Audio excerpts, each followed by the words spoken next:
నారాయణపురంలో కనకంబరం అనే ధనవంతుడు ఉండేవాడు. అతను అన్ని రకాల వ్యాపారం చేసేవాడు. అతనికో కుమారుడు ఉన్నాడు. పేరిరాజు. అతని వివాహం చేసే వయసు వచ్చింది. తన ఆస్తి కోపాడుకొనే అన్ని పనులు చక్కదిద్దుకునే కోడలు కావాలని అందుకోసము ఎంతగానో వెతుకుతూ ఉన్నాడు.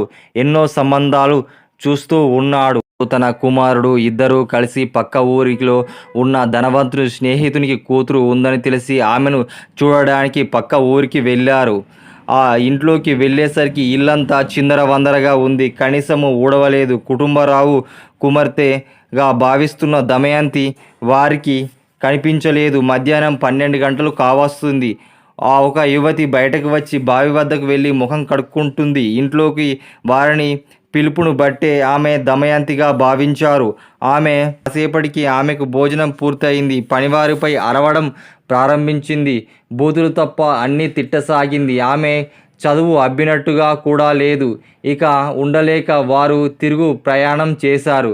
దారిలో వస్తూ ఉంటే తమకు తెలిసిన రైతు వరదయ్య ఇంటికి వెళ్ళారు. వరదయ్య గతంలో తమ వద్ద 20 వరహాలు అప్పుగా తీసుకొని ఇవ్వలేదు. అతడు సొమ్ము తిరిగి చెల్లించకపోయేసరికి అతని ఇంటికి వెళ్ళారు. ఇల్లంతా కలియ చూశారు. ఇల్లంతా కల్లాపు చల్లి ముగ్గులు వేసి ఉంది. ఇంటికి వరండాలో 20 ఏళ్ల అమ్మాయి కూర్చొని 4 బాలులకు చదువు చెప్తూ ఉంది. ఇద్దరు ఇంటికి ముందుకు వెళ్ళేసరికి వరదయ్య ఉన్నాడా అని అడిగారు. ఆ యువతి లేచి వారి వద్దకు వచ్చి, లేడు, పొలానికి వెళ్ళాడు. మీరు ఎవరు అని ప్రశ్నించింది. తాము అతని స్నేహితులమని చెప్పారు. కాసేపట్లో తండ్రి వస్తాడని చెప్పి వారితో కూర్చోమంది. కాళ్ళు కడుక్కోమని వారికి నీళ్లు ఇచ్చింది. తుడుచుకోవడానికి తువ్వాల అందించింది.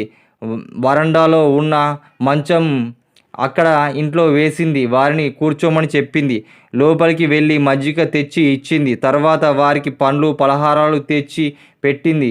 చుట్టుపక్కల వారిని ఆదర అభిమానాలతో పలకరిస్తూ ఉంది. ఇక ఇద్దరు స్నేహితులు మరలా వస్తామని చెప్పి ఆమె దగ్గర నుంచి వెళ్ళిపోయారు.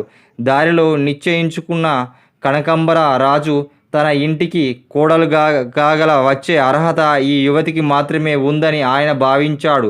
ఇంటికి పిలిపించి బాకీ చెల్లించవలసిన అవసరం లేదు, కానీ నీ కూతుర్ని కోడలు చేసుకుంటా అని కోరాడు. వరదయ్య కూడా సంతోషించి ఒప్పుకోవడంతో కనకంబర రాజు కుమారుడు వరదరాజు కుమార్తె వివాహం జరిపించారు. నీతి అర్హత ఉన్నవారికి ధనలక్ష్మి వరిస్తుంది.